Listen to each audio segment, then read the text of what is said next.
জয় মা চণ্ডী। আমি বহুদিন পর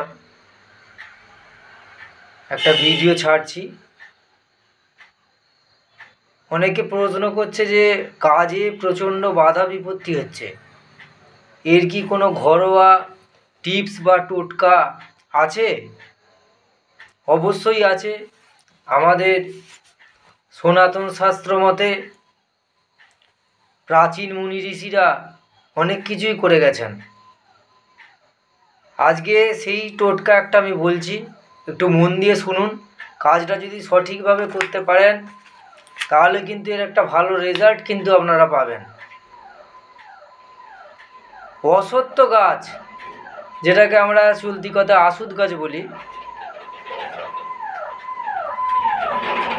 সেই গাছে নিচেতে সন্ধেবেলা আপনাকে যেতে হবে।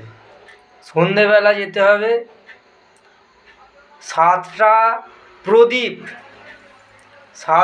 প্রদীপ সেই অশ্বত্থ গাছের নিচে জ্বালিয়ে দেবেন, মানে প্রজ্বলন করবেন। তারপর প্রণাম করে 7বার সেই অশ্বত্থ গাছটাকে প্রদক্ষিণ করবেন, মানে ঘুরতে হবে, 7বার ঘুরতে হবে। আর সঙ্গে নিয়ে যেতে হবে 7টা লাড্ডু যদি না জোগাড় করতে পারেন 7টা বাতাসা নিয়ে গেলেও কিন্তু হবে। সেই 7টা বাতাসা বা লাড্ডু যাই দেন না কেন, ওইটা রেখে দিলেন। রেখে দেওয়ার পরে যখন চলে আসবেন তখন ওই লাড্ডু বা বাতাসা যাই দেন না কেন 7টা নিয়ে চলে আসতে হবে। বাড়িতে নিয়ে চলে এলেন এবং ওই দিনে মানে রাত্রের মধ্যে কোনো কুকুরকে ওই 7টা লাড্ডু বা বাতাসা আপনাকে কিন্তু খাইয়ে দিতে হবে।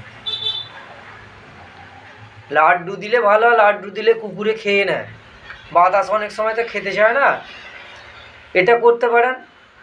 আর যদি সেটা মনে হয় যে না আরও অন্য কিছু দিতে পারি, সেখানে আপনি আটার তৈরি কোনো রকমের গুড় মিশ্রিত করে কোনো কিছু খাবার তৈরি করে নিয়ে যেতে পারবেন। 7টা কিন্তু হতে হবে, 7টা কোনো কিছু আটার এবং গুড় দিয়ে তৈরি করা কোনো কিছু মিষ্টিও হতে পারে, বরফি হতে পারে। এইটা আপনি করবেন। এটা কিন্তু করতে হবে আপনাকে সন্ধেবেলা, কিন্তু এর কিন্তু একটা ভালো কিন্তু রেজাল্ট কিন্তু আপনি পাবেন। এবং কাজের বৃথা যে আটকে যাওয়া, বিলম্ব হওয়া, বাধা পড়া, এই ব্যাপারগুলো কিন্তু কেটে যাবে। করে দেখুন, কিন্তু ফল হবে। ভক্তি সহকারে করুন, এর কিন্তু রেজাল্ট হবে।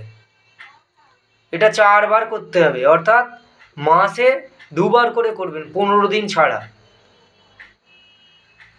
ভালো থাকুন, সুস্থ থাকুন। মা চণ্ডী সকলকে ভালো রাখুন। জয় মা চণ্ডী।